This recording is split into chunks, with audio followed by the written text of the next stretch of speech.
नमस्कार. कोकण डायरी भाग 1 मध्ये स्वागत. कोकणाच्या शांत समुद्राकडे नजर टाकली की एक आजही किल्ला ताठ मानेने उभा राहतो. तो म्हणजे बनकोट किंवा हिम्मतगड किल्ला. हा किल्ला पोर्तुगीज, मराठे, इंग्रज अशा भरपूर जणांकडे होता.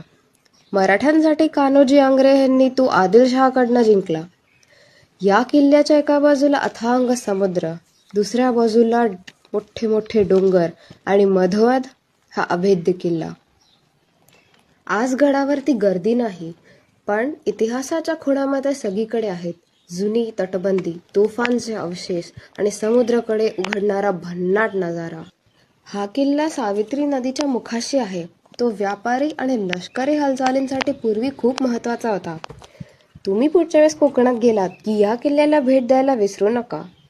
भेटूया पुढच्या भागात.